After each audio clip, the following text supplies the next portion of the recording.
Bienvenue sur TV 78 pour ce rendez-vous spécial à quelques jours du premier tour de l'élection municipale partielle à Trappes. Le 10 octobre, les électeurs seront appelés aux urnes une nouvelle fois après l'annulation du scrutin de 2020. Et pour aider les habitants à faire leur choix, nous vous proposons aujourd'hui un débat entre les candidats. 4 listes se présentent. Lutte ouvrière, faire entendre le camp des travailleurs, mené par Patrick Planck.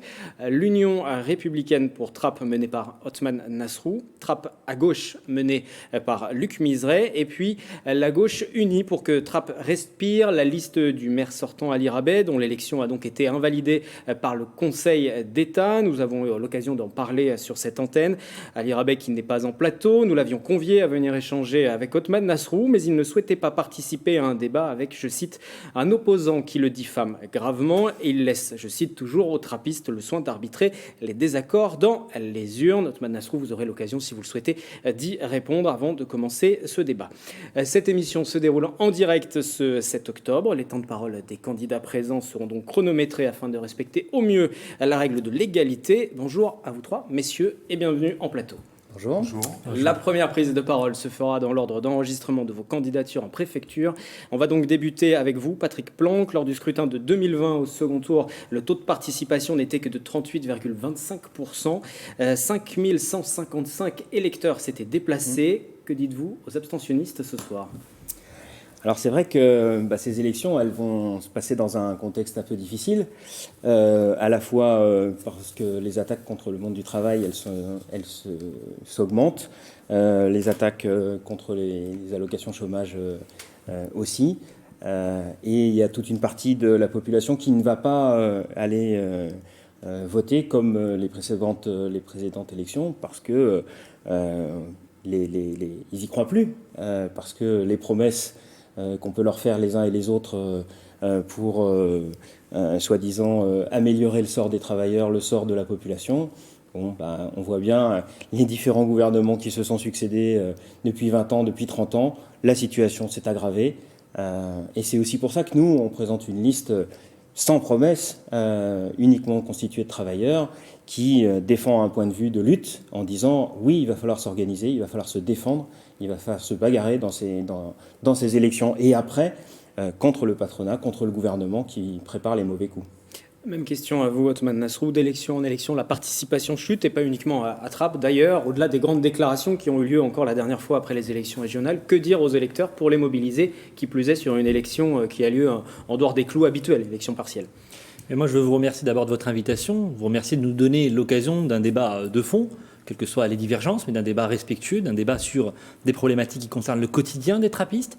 Et on ne peut pas à la fois déplorer l'absence de participation des électeurs au scrutin et ne pas participer à ce débat. Et je regrette aussi la tonalité de cette campagne, qui effectivement était une campagne qui touche maintenant à sa fin, qui était une campagne très agressive. Et il faut que chacun prenne la responsabilité de l'apaisement. Et encore une fois, pour en revenir à des sujets de fond, il y a beaucoup de choses à dire et beaucoup de choses à faire. Donc moi, j'espère que les trappistes vont se mobiliser de manière importante dimanche. Peut-être pas aussi importante que pour un scrutin normal, mais j'espère que néanmoins la participation sera au rendez-vous parce que cela va venir décider de la manière dont la ville va être gérée pour les 5 prochaines années. Et je crois que dans les 5 prochaines années, nous aurons besoin vraiment d'une gestion apaisée, d'une gestion rassembleuse, d'une gestion responsable avec un projet clair et au-delà des clivages qui nous divisent et qui nous affaiblissent beaucoup. On le voit dans la tonalité générale de cette campagne. Moi, je suis convaincu que les trappistes, ils attendent autre chose que simplement des invectives ou des histoires d'étiquettes politiques. Ils attendent des choses concrètes pour eux. Ça ne veut pas dire qu'on peut tout faire du jour au lendemain, mais je crois que la ville, depuis 1 an, a pris une mauvaise direction et je crois que dans les 5 prochaines années, nous avons des dossiers importants à régler. Luc Miseray pour la liste Trappes à gauche, même chose, votre sentiment, et puis j'ajouterai peut-être aussi votre sentiment au regard de l'image que Trappes véhicule ces derniers mois et ces dernières années, et même j'élargis au-delà de cette dernière année, ces dernières années, il y a toujours une image très négative de cette ville de Trappes, il y a donc forcément des attentes des habitants pour redorer un petit peu l'image et agir au quotidien, et pourtant ils ne se mobilisent pas toujours. Mais effectivement, il n'y a pas que l'image de la ville qui a été cornée. Parce que s'il y avait que l'image, ce serait encore pas trop grave. Mais c'est les conséquences que ça a sur la vie des trappistes et sur le développement de Trappes. Il y a beaucoup effectivement de désespérance. Patrick Planck l'a rappelé tout à l'heure. Beaucoup de dégoût aussi d'une d'une campagne assez délétère qui s'est cristallisée autour d'un débat entre M. Nasrou et M. Rabet, alors que les problématiques des trappistes sont au-delà. Donc nous, on essaye de travailler de manière plus sereine et de dire que tout ça, ça suffit, que pendant que ces polémiques s'entretiennent, eh bien, on ne parle pas des réels problèmes et des réels enjeux pour les trappistes. Aujourd'hui, est-ce que vous pensez concrètement, quel que soit le prochain maire, qu'au cours de son mandat, il va pouvoir rapidement changer les choses? On a l'impression que le chantier est tellement vaste. Je vous laisse la parole, Luc Miseret, vous avez un peu plus de retard sur le temps de parole. Alors, le chantier est vaste et énorme. Le mandat suffira. Donc, le mandat ne suffira pas, bien évidemment. De toute façon, le temps politique est un temps qui s'inscrit dans la durée. Mais on peut tout à la fois avoir des mesures concrètes, rapides, et travailler sur des objectifs à très court, moyen et long terme. Donc ça peut se mener de manière... et il faut que ça se mène parce qu'il y a beaucoup d'attentes de la part de nos concitoyens. Si vous souhaitez réagir les uns les autres, allez-y Patrick. Moi, je pense qu'il n'y a pas de solution miracle. On n'arrivera pas à régler le problème du chômage, le problème du logement, on aura l'occasion d'en discuter, le problème de la délinquance, etc. Tous les problèmes qui se posent dans les grandes villes aujourd'hui, parce que de toute façon, l'ensemble de la société est en crise aujourd'hui, et c'est une réponse globale qu'il faudra apporter avec une mobilisation des travailleurs, des locataires pour les logements, etc. Et on n'arrivera pas à régler, à créer un îlot de bien-être, de plein emploi au milieu d'une catastrophe ambiante comme on la vit aujourd'hui. Il y a un sujet particulier, je pense, aujourd'hui, dans notre municipalité, dans notre ville. C'est la manière dont on veut que la municipalité fonctionne. Et en disant cela, puisque vous nous demandez comment on peut avoir des résultats rapides, je veux avoir une pensée pour nos agents municipaux, qui souffrent beaucoup, qui ont vécu un climat qu'ils n'auraient jamais dû subir depuis un an.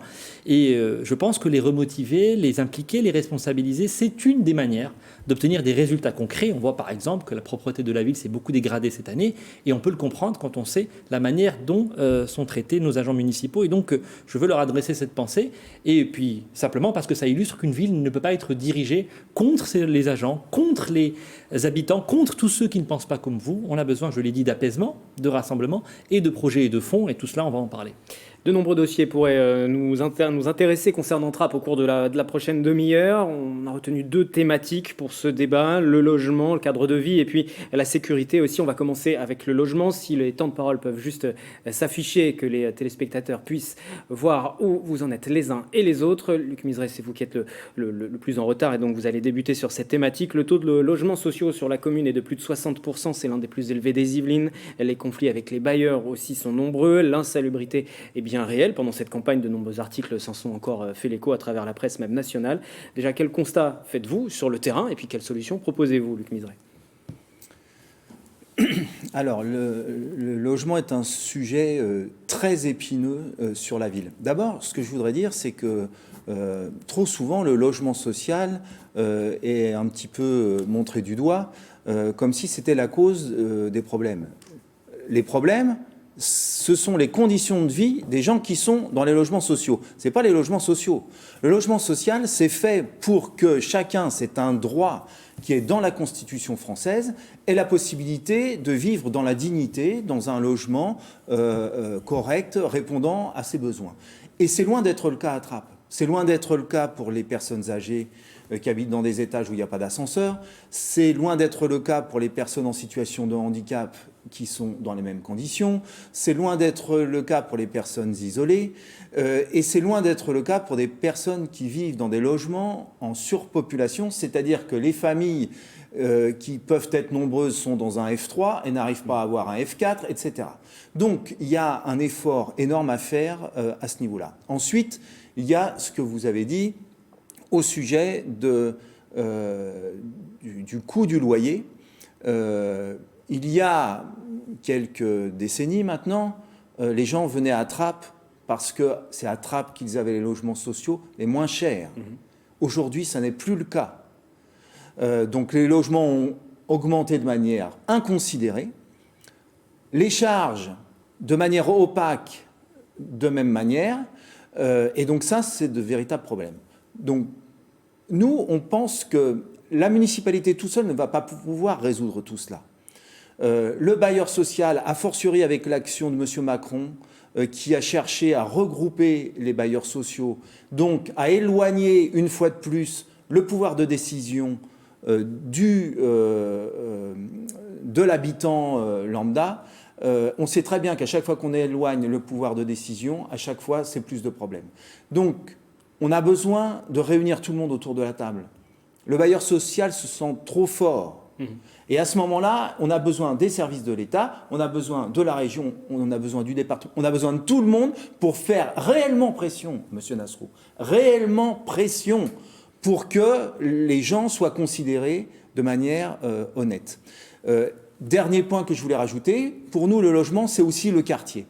C'est-à-dire que nous, on a des propositions très concrètes sur la revitalisation des quartiers. Il faut de la présence humaine dans les quartiers, des services, des associations qui s'impliquent, et également de l'économie sociale et solidaire. Aujourd'hui, les habitants ont le sentiment d'être abandonnés ? Très clairement, vous êtes sur le terrain beaucoup plus que nous, j'imagine que vous avez tous partagé ce point de vue. Aujourd'hui, le quartier, c'est l'endroit où on se retrouve en famille, où on vient dormir. Le quartier, c'est pas simplement ça. Le quartier, c'est un lieu de vie. Et donc, il faut revivifier tout cela. Patrick Planck, à présent, sur ce sujet du logement, votre constat et vos propositions, comment faire pression sur ces bailleurs sociaux, justement ? Alors déjà, c'est vrai que le constat, il est alarmant. Je ne sais pas si vous avez vu les publications récentes là, qui donnent le chiffre de 4 millions de mal logés en France qui est paru aujourd'hui. Ce qui est complètement délirant, c'est la quantité de logements vides. Le fait que à la fois les bailleurs sociaux font un fric éhonté en augmentant les charges, en augmentant les loyers, etc. Et puis il y a toute la politique des promoteurs, parce qu'il ne faut pas les oublier, tous ces fabricants de béton qui quand même préfèrent fabriquer des centres commerciaux ou des bureaux, quitte à les laisser vides. Ça, c'est une vraie politique contre la population, contre les travailleurs, contre les salariés, contre les habitants, etc. Alors oui, il faudrait renouer avec des luttes. Et moi, au-delà de discuter avec les bailleurs, je pense qu'il faut que les travailleurs, les locataires, ils s'organisent. C'est pas uniquement un problème d'association, c'est pas un problème uniquement de dire on va faire appel à la mairie pour faire pression sur le bailleur, parce que ça ne suffira pas et ça ne marche pas. On l'a bien vu, ça ne marche pas. C'est pas ça la solution. La seule solution qui fonctionne un peu, c'est comme dans les entreprises, quand les locataires s'emparent des choses, s'emparent des dossiers et réellement font pression. Et puis, et s'il y avait des élus lutte ouvrière à la municipalité, bien évidemment, ils se feraient le relais de toutes ces luttes, parce que quand on voit certains quartiers qui sont restés l'année dernière tout l'hiver sans chauffage, jusqu'à ce que les locataires se mobilisent, bien évidemment, il faudrait appuyer, et des élus communistes révolutionnaires comme on est, ils proposeraient en tout cas d'organiser, d'apporter leur soutien à ces luttes de locataires dans les quartiers. Othman Nasrou, vous êtes aussi élu à la région Île-de-France. C'est pour ça que Luc Miseret tout à l'heure disait appuyer collectivement. Concrètement, la région, est-ce qu'elle intervient ? Concrètement, si vous êtes maire de Trappes demain, comment vous allez travailler avec la région, avec le département, avec l'agglomération ? Puisque, on l'a bien entendu, il faut que les habitants se mobilisent et il faut que tous les différents services, toutes les collectivités travaillent ensemble. Mais d'abord, je suis heureux qu'on discute de ce thème parce qu'il est désormais installé dans le débat local. Ça n'a pas toujours été le cas. Pendant des années, j'ai eu le sentiment d'être le seul à avoir dit qu'il y avait un sujet avec un certain nombre de bailleurs sociaux à Trappes qui se comportent d'une manière que je qualifie, moi, d'indigne. Je me souviendrai toujours, en 2013, quand l'eau courante a été coupée à Thorez pendant 4 jours, j'étais là. Et je m'en souviendrai toujours parce que j'ai vu comment on pouvait aussi ne pas traiter avec le respect des locataires qui, à partir du moment où ils payent leur loyer, ont le droit à un logement digne, décent et bien sûr bien entretenu et à des charges qui soient maîtrisées. Et donc je remercie Luc Miseret de m'avoir reconnu, d'avoir essayé de mettre la pression sans être aux responsabilités. C'est ce que j'ai dit. J'ai entendu mettre la pression réellement, mais pour mettre la pression réellement, il faut en avoir les outils juridiques. Et il se trouve que la salubrité est une compétence municipale. Et on ne va pas parler de M. Rabé puisqu'il a choisi de ne pas venir débattre. Il a eu en charge ce sujet à un moment de ce mandat. La seule question qui se pose, c'est est-ce qu'aujourd'hui, on fait le nécessaire face aux bailleurs sociaux ? Moi, je souhaite faire plusieurs choses, je l'ai déjà dit. J'ai proposé une cellule d'aide juridique. je l'ai proposé pendant des années, durant mon mandat d'opposition précédent, pour que les locataires soient aidés dans leur démarche. J'ai proposé que la mairie aide au contrôle des charges. Bon, on découvre souvent des charges excessives. Et donc, je le dis très clairement, si les trappistes nous font confiance comme je le souhaite et comme je l'espère, eh bien, là, nous dirons tout simplement aux bailleurs que la partie est finie et que désormais, la municipalité contrôlera, la municipalité mettra en demeure, la municipalité aidera au contrôle des charges, la municipalité ne travaillera plus avec les bailleurs dont on considère qu'ils n'entretiennent pas suffisamment leur parc. Regardez l'état aujourd'hui de l'allée des Yvelines. Au moment où je vous parle, vous irez au 6 rue Victor Jarrat à Camus pour voir qu'il y a encore 7 familles en attente de relogement dans des conditions inacceptable. Inacceptable. Un travail important a été fait par Guy Malanda pendant des années, tout le monde lui reconnaît, sur la rénovation urbaine de Trappes. La ville a changé de visage. Il faut maintenant qu'on poursuive ensemble ce travail et qu'on donne un cadre de vie décent à tous les trappistes et vis-à-vis des bailleurs. Je le dis, c'est un combat qui me tient à cœur à titre personnel et je ferai le nécessaire pour qu'ils tiennent leurs obligations en matière d'entretien et en matière des charges. Il ne s'agit ici que du respect de la loi et il n'y a pas de raison que cette loi elle ne s'applique pas aussi à Trappes. Luc Miseray.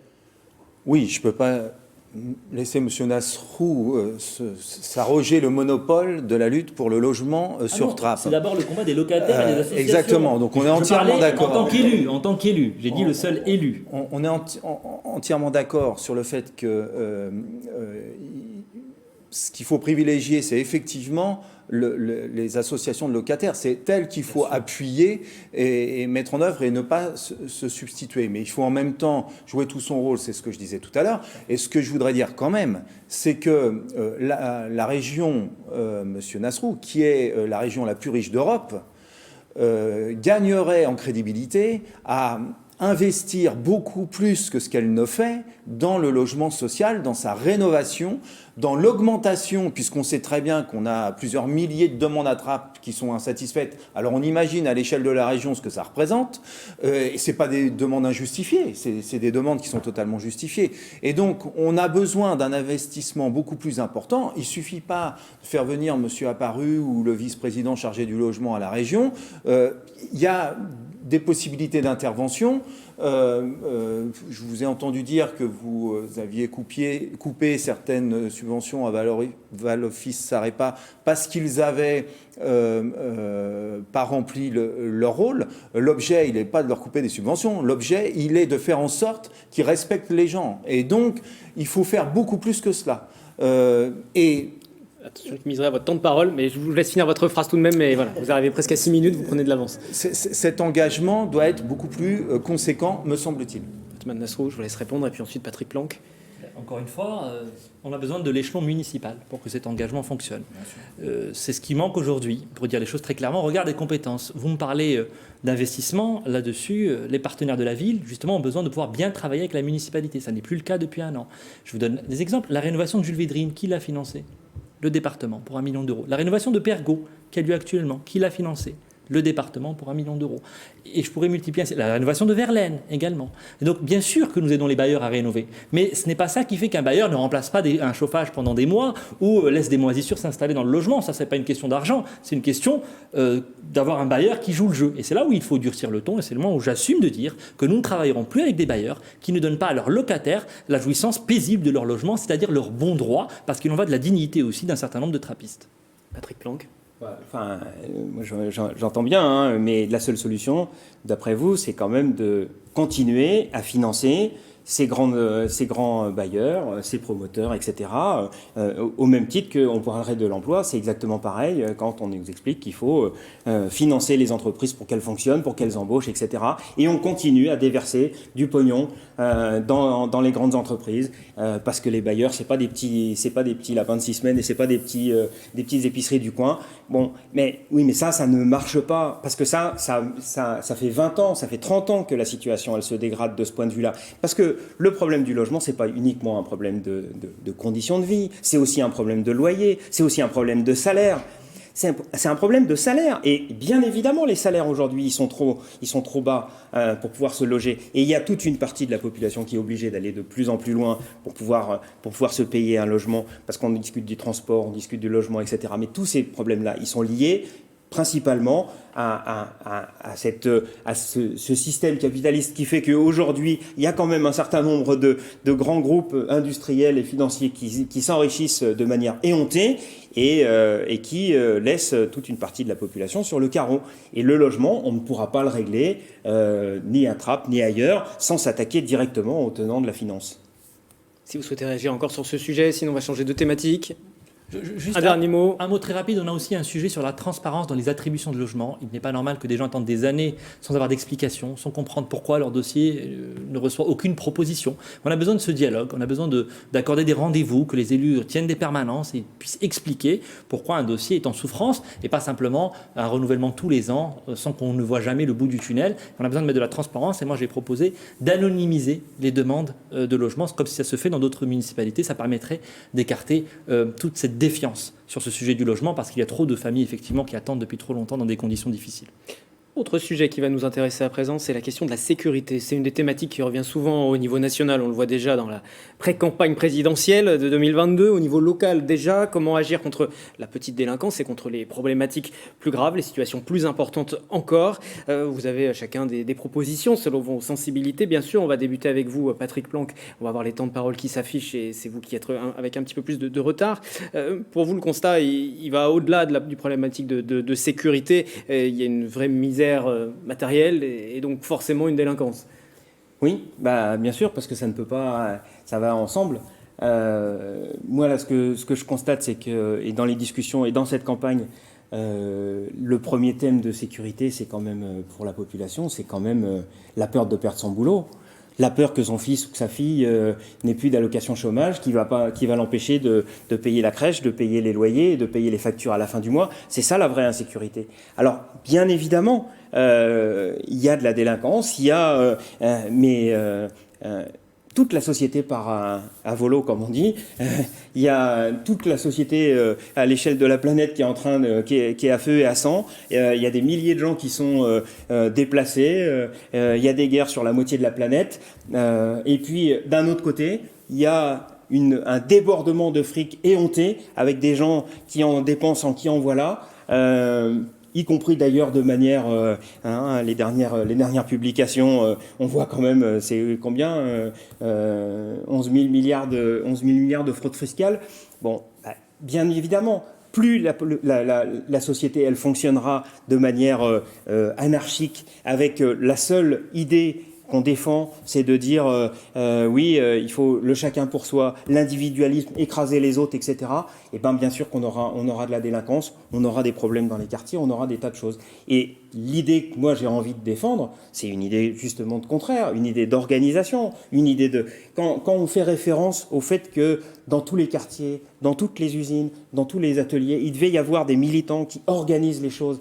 Oui, j'appelle de mon vœu aussi de créer un parti pour ça, parce que justement, ça conforterait, ça organiserait un peu la riposte, y compris d'ailleurs contre la petite délinquance qui se nourrit de toute cette société qui part dans tous les sens et de la déliquescence de la société en général. Mais concrètement, à la mairie de Trappes, quelle structure vous mettriez en place pour que justement ça puisse s'organiser et répondre aussi aux inquiétudes des citoyens qui voient de la délinquance autour d'eux, voire des problématiques plus graves aussi. On ne va pas le résumer à ça, mais il y a de la radicalisation aussi. Ça rentre aussi dans ce domaine-là. Et comment vous interviendriez ? Comme pour les autres sujets, en se faisant le relais d'un certain nombre de remarques, d'un certain nombre de quartiers, de gens, etc. Et puis en organisant. Parce que moi, je pense sincèrement que l'organisation collective, c'est plus fort que l'individualisme qui génère la délinquance et qui génère les problèmes aujourd'hui qu'on peut rencontrer dans les quartiers ou dans tout un tas d'endroits. Et bien sûr que... Aujourd'hui, la seule réponse à la sécurité qu'on nous apporte, c'est il faudrait aligner des caméras et de la police. Mais tout ça, c'est de la fumisterie. C'est pas parce qu'on aligne des policiers dans les quartiers qu'on arrive à régler le problème. C'est pas, bien sûr que ça se règle pas comme ça.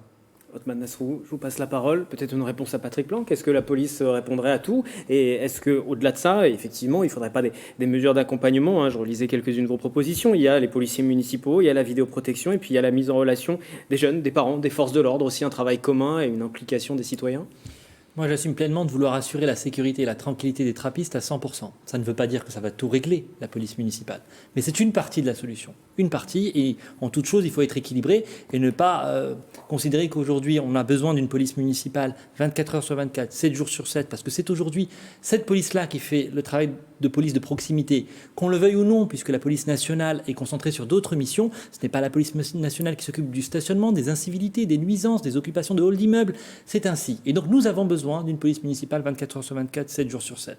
Là aussi, on est nombreux désormais à le dire, donc c'est que cette idée progresse.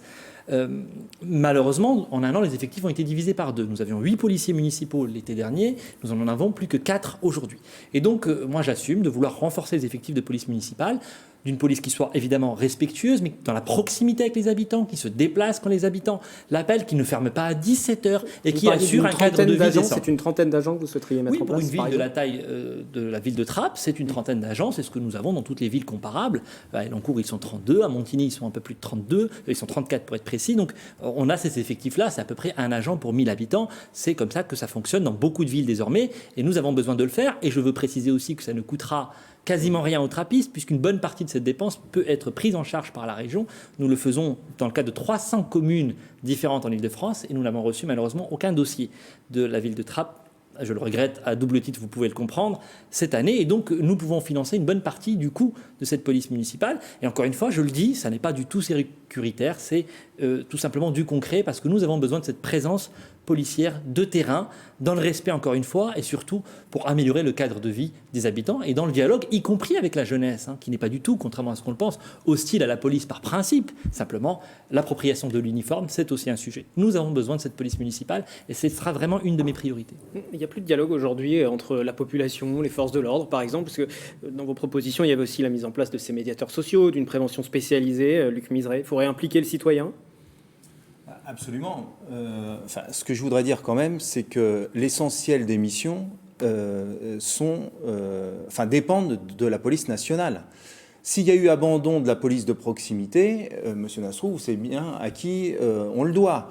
Donc, à un moment donné, on a besoin d'une police nationale qui, je le dis tranquillement, soit plus nombreuse, mieux formée, et qui répondent à tous les enjeux. Dans une ville comme la nôtre, où par exemple, il y a beaucoup trop de racisme, de violence, eh bien, il faut répondre à ces enjeux-là.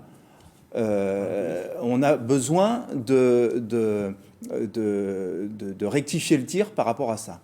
La police municipale ne peut pas être le substitut. C'est une fois de plus l'État qui se désengage. Donc on a besoin de cela, et puis on a besoin surtout, effectivement, comme vous l'avez soulevé dans nos propositions, et ça rejoint ce que je disais tout à l'heure par rapport à la revitalisation des quartiers et de la ville, on a besoin surtout d'une présence humaine beaucoup plus importante, mais ça rejoint un peu ce que tu disais tout à l'heure sur le lien social, avec le monde associatif qui intervienne beaucoup plus, avec des médiateurs sociaux qui soient beaucoup plus nombreux, et j'espère qu'il y aura des crédits à la région pour développer le nombre de médiateurs sociaux, qu'il y aura beaucoup plus de crédits au niveau du département pour la prévention spécialisée, parce qu'aujourd'hui, on est extrêmement loin du compte. Et donc, toutes ces mesures-là permettraient que la tranquillité publique soit un petit peu mieux assurée. Othmane Nasrou, si vous souhaitez répondre. Tous ces outils, évidemment, concourent tous du même objectif. Il ne faut pas opposer la police municipale aux médiateurs, aux éducateurs, etc. Au contraire, on a besoin de tous ces outils.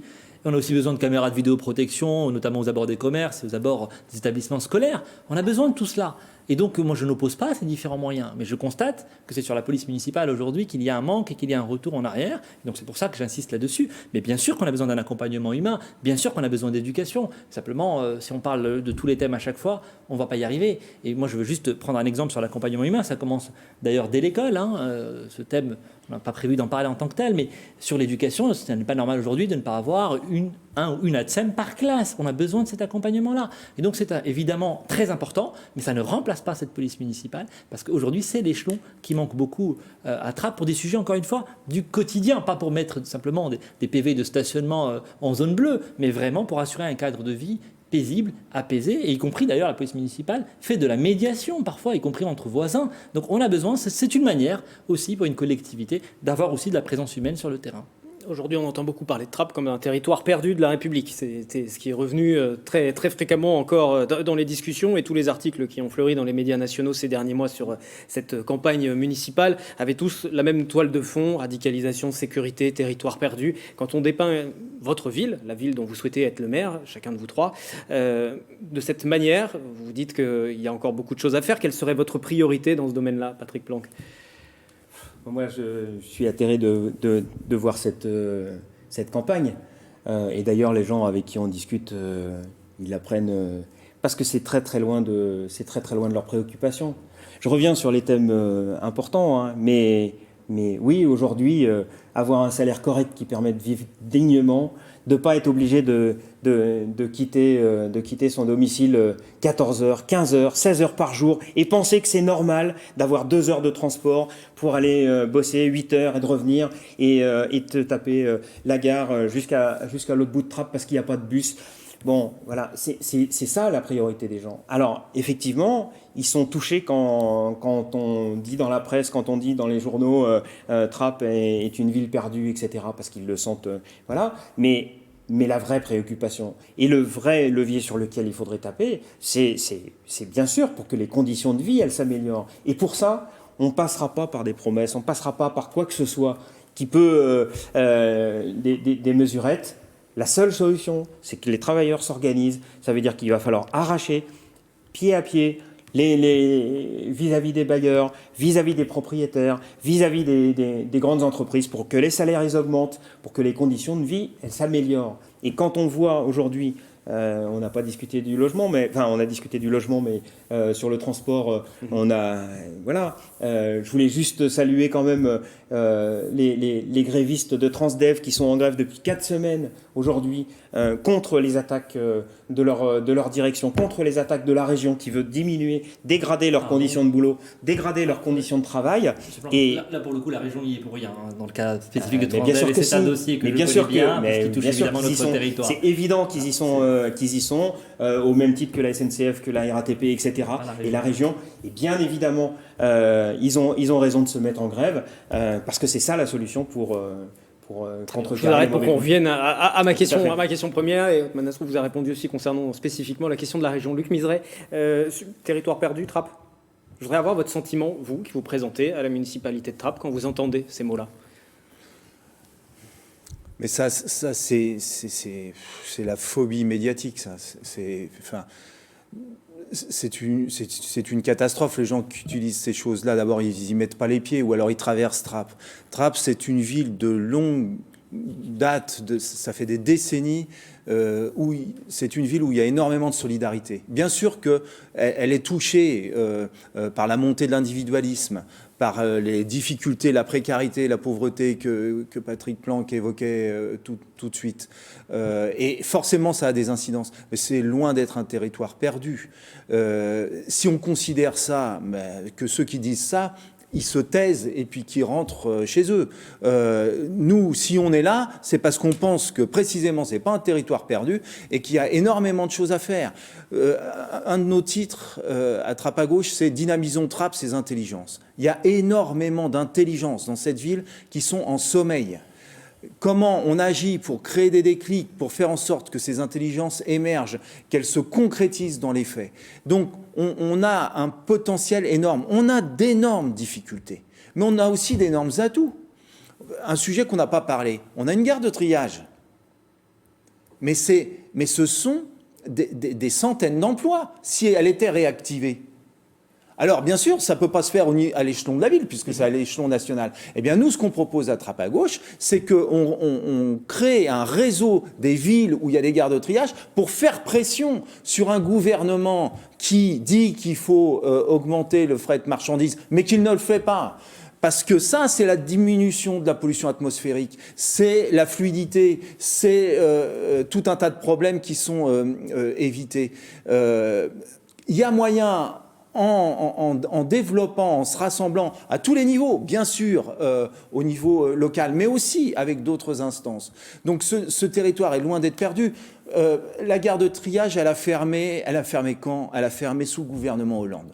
Moi, j'ai interpellé le ministre Benoît Hamon à l'époque à des vœux, en lui signifiant que ça allait fermer, parce que les cheminots m'en avaient alerté. Il s'est tourné vers M. Rabé pour lui dire « Ali, t'es au courant ?» Ali Rabé a regardé le bout de ses chaussures, il n'était pas au courant. C'est eux qui ont fermé ça. Et aujourd'hui, ils viennent de nous donner des leçons. C'est impossible. C'est impossible. Donc on a énormément, je cite ça, c'est un exemple, mais parmi tellement d'autres. Rapidement, vous ayez du temps pour conclure ensuite. Des développements de cette ville, on a énormément d'atouts. On a énormément de difficultés, mais on a aussi énormément d'atouts. Simplement, il faut libérer ça. Othmane Nasrou, c'est à vous à présent sur cette question de territoire perdu. Vous, si vous êtes maire demain, votre priorité? Bien sûr que nous avons un sujet sur améliorer l'image de la ville. Ça demande un travail sérieux, un travail là aussi apaisé, de communiquer intelligemment, dans la maîtrise, et en même temps en cassant toutes ces images, tous ces clichés qui nous sont constamment renvoyés. Et moi, je veux le dire extrêmement clairement, je n'accepte pas qu'on dise que Trappes est une ville perdue. C'est une ville... Comment dire, à qui j'ai consacré là, ça fait 10 ans que j'y suis engagé, ça fait 10 ans que j'y suis. C'est une ville que j'aime, c'est une ville qui m'a permis de me lancer, d'ailleurs, en tant qu'élu à 26 ans pour la première fois en 2014. C'était la première fois de ma vie que je faisais de la politique. On a fait un bon résultat, ça m'a donné envie de continuer. Et donc je ne laisserai jamais personne dire que Trappes est une ville perdue. Simplement, il y a des choses qu'on peut améliorer. C'est une réalité que de le dire. Je pense à la diversification des commerces, qui est une attente de beaucoup de trappistes aujourd'hui, pour que précisément ce vivre ensemble fonctionne, pour qu'il y ait de la mixité. Mais ceux qui jouent de cette image et qui nourrissent parfois des réflexes de repli, de haine, de division, c'est ça aujourd'hui qui nuit aussi à l'image de Trappes. Moi, je le dis très clairement, pour tous ceux qui connaissent Trappes, c'est une ville extrêmement attachante, c'est une ville à laquelle on a envie de se consacrer, et je crois que ce ne sont pas mes contradicteurs ici qui vont dire le contraire, et donc il faut qu'on défende ensemble l'image de la ville. Vous savez, au moment où il y a eu l'épisode du professeur de philosophie, mon colistier, mon acolyte, Mustapha Larbaoui, a écrit à Ali Rabé en lui proposant qu'on travaille ensemble et qu'on ait peut-être à un moment un discours commun sur l'image de la ville. Nous n'avons jamais reçu de réponse à ce message et je le regrette parce que c'est précisément pour cela qu'aujourd'hui nous sommes avec Mustapha Larbaoui et avec Guy Malandin dans le rassemblement, parce que nous considérons qu'améliorer l'image de la ville, elle passe par un rassemblement de ce type-là. Nous arrivons à la fin de ce débat du premier tour. Nous allons prendre une fois de plus les enregistrements de vos listes en préfecture pour les conclusions. Vous êtes libre des thèmes que vous allez aborder, mais vous n'avez que 1 minute 30. Patrick Planck, on va donc débuter avec vous. En 1 minute 30, votre conclusion. Moi, j'appelle donc les travailleurs avec ou sans emploi, actifs ou à la retraite, à se saisir de cette élection pour faire entendre leur colère. Salaires et pensions bloqués alors que les prix augmentent, le chômage, augmentation du cadence de travail. Tout cela, c'est inacceptable. Les grandes fortunes, les profits capitalistes s'accumulent à un pôle, tandis que nous avons de plus en plus de mal à joindre les deux bouts. Il n'y a pas de raison d'accepter cette situation. La liste que je conduis est constituée de travailleurs de tous âges et de tous secteurs. Voter pour cette liste, c'est affirmer que nous, les travailleurs, nous n'avons pas à continuer à subir la dictature de la rentabilité capitaliste. C'est affirmer que nous devons nous battre pour nos intérêts. L'augmentation des salaires, la répartition du travail entre tous, l'embauche dans les secteurs utiles à la population, les hôpitaux, les transports. Un changement de la couleur politique ou pas à la mairie de Trappes ne changera pas nos conditions de vie. Ce qui améliorera nos vies, c'est de prendre conscience de nos intérêts et de notre force. C'est de nous organiser pour nous préparer à nous défendre et à défendre notre peau dans nos mobilisations. Dans le conseil municipal, les militants ouvriers communistes révolutionnaires seraient les yeux et les oreilles des travailleurs de la commune, y compris ceux qui n'ont pas le droit de vote, sous prétexte qu'ils n'ont pas la nationalité. Car c'est nous, tous, qui faisons tourner la société, qui produisons toutes les richesses. Affirmer que nous ne sommes pas résignés, ni à l'exploitation, ni au capitalisme, et voter pour faire entendre le camp des travailleurs. Othmane Nasrou, c'est à vous. Union républicaine pour Trappes, c'est le nom de votre liste. Votre conclusion en 1 minute. Moi, je veux adresser à tous les trappistes qui nous regardent un message d'apaisement, de confiance. Leur dire que demain, s'ils nous font confiance naturellement, ils auront une gestion, je l'ai dit, sereine, rassembleuse, qui ne va pas préférer une partie de la ville à une autre, qui ne va pas opposer les trappistes selon leur origine, selon leur âge, qui ne va pas opposer les jeunes aux seniors. Nous avons besoin de tout le monde. Et moi, ce qui m'intéresse, ce n'est pas la sensibilité politique des trappistes, ce n'est pas de savoir d'où ils viennent, c'est simplement qu'on travaille tous ensemble pour donner aux trappistes le meilleur cadre de vie, celui qu'ils méritent, parce qu'ils méritent mieux que ce qu'ils ont aujourd'hui, parce que je crois que la ville peut aller dans une meilleure direction. C'est pour cela que ce rassemblement a été composé avec Mustapha Larbaoui, avec Guy Malandin. Nous avons besoin de rassemblement, nous avons besoin de sérieux, nous avons besoin de résultats concrets et je veux leur dire que tout cela, nous le ferons, je l'espère, rapidement, dans la confiance, dans la sérénité, dans le changement, parce qu'il va falloir qu'il y ait des dossiers importants qui soient repris en main, mais en même temps, dans un vrai souci de respect pour chacune et pour chacun d'entre vous. Luc Miseret, Trappes à gauche pour votre liste. On vous écoute 1 minute également. Écoutez, nous, on pense qu'il faudrait que les trappistes reprennent confiance en eux-mêmes et pour ça, ils peuvent compter sur nous. Notre liste est composée de gens qui sont sur Trappes depuis des dizaines d'années, qui travaillons avec les trappistes depuis des dizaines d'années. Je suis à l'image de cela. Je suis arrivé à Trappes en 1983 comme instituteur au service de la population. J'ai travaillé dans le monde associatif, notamment dans le club de football, mais aussi dans les associations caritatives, mais aussi à l'association culturelle de Trappes. Donc, nous, les habitants de Trappes savent qu'ils peuvent avoir confiance en nous parce qu'on a déjà travaillé avec eux. Nous, on n'est pas venus à Trappes pour se faire élire, pour avoir une notoriété. On est venu à Trappes au service et pas pour se servir de cette ville. Parce qu'à la fois, on nous dit qu'elle a une image de territoire perdu, mais en même temps, elle attise bien des convoitises. Donc, pour nous, c'est le message qu'il y a un potentiel. Et on le sait parce qu'on a travaillé, encore une fois, énormément avec cette population. On veut sortir par le haut. Merci beaucoup à tous les trois d'avoir participé à ce débat du premier tour élection municipale donc à Trappes ce dimanche 10 octobre. À bientôt sur TV 78.